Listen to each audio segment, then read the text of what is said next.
You know that dark blue US passport sitting in your drawer? The one that supposedly lets you travel almost anywhere in the world? Well, in 2025, there are places where that powerful little book isn't just useless. It's actually dangerous to carry. I'm not talking about countries with complicated visa processes or places that just don't like tourists. I'm talking about nations where being an American traveler could put a target on your back. And the most shocking part? 3 of these destinations were packed with American tourists less than a decade ago. Let that sink in for a moment. Let's start with North Korea.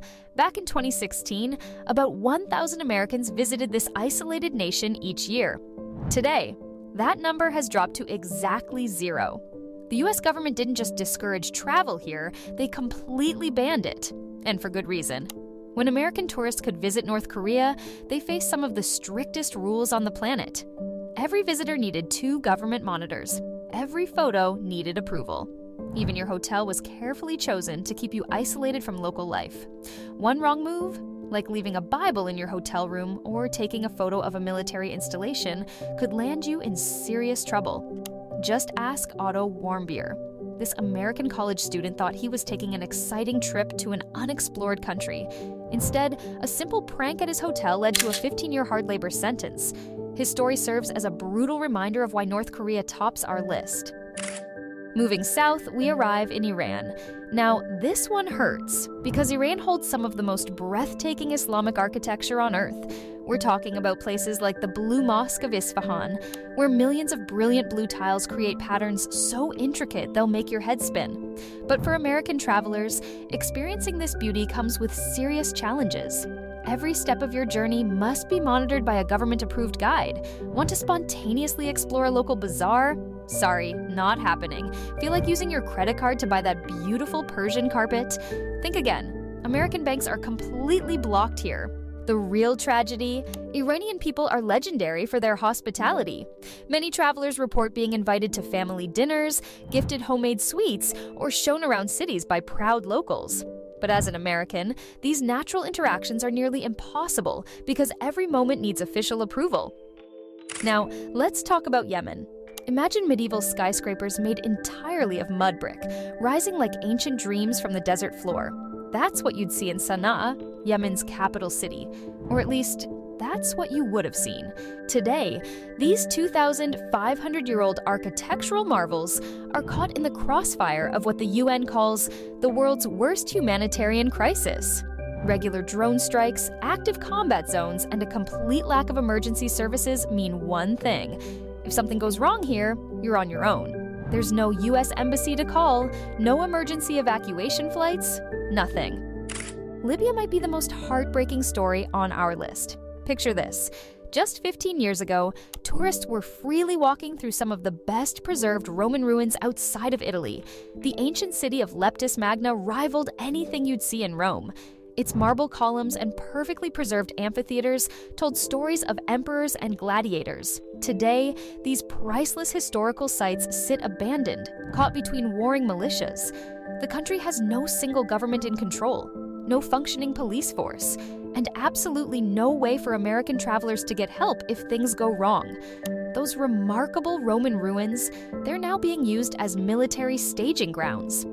Venezuela should be a dream destination. It's home to Angel Falls, the world's highest waterfall. A waterfall so tall that most of the water evaporates before it even hits the ground. The country has Caribbean beaches that would make a postcard jealous. But in 2024, it's a place where American travelers face extraordinary risks. The economic collapse here has been so severe that basic necessities, we're talking about food, medicine, even toilet paper, are hard to find. ATMs? Useless. Credit cards?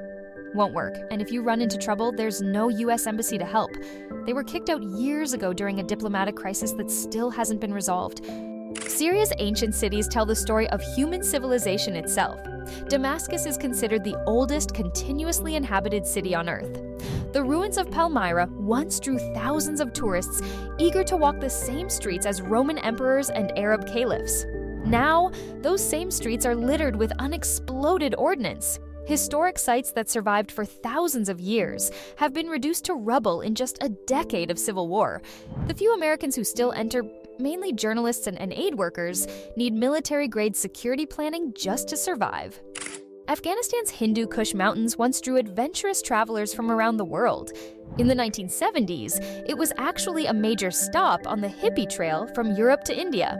Kabul was known for its cosmopolitan atmosphere and stunning mountain backdrop. That world is gone. Since the 2021 withdrawal, there's zero U.S. diplomatic presence here. No consular services, no emergency support. The mountains are still beautiful, but they're now home to forces that consider American travelers prime targets for kidnapping. Iraq holds the literal cradle of civilization, Babylon or a Nineveh, names straight out of history books, places where writing was invented, where the first cities rose from the desert, where human civilization took its first steps. But today, visiting these sites requires military-grade security planning. Even in relatively stable areas, the threat of kidnapping or worse means Americans need armed guards, armored vehicles, and evacuation plans just to visit. Those ancient ziggurats and temples, they're still there, but reaching them means risking your life. Somalia boasts the longest coastline in mainland Africa. Crystal clear waters, pristine beaches, and marine life that would make the Caribbean jealous. But those beaches now serve as launching points for pirates, not tourists.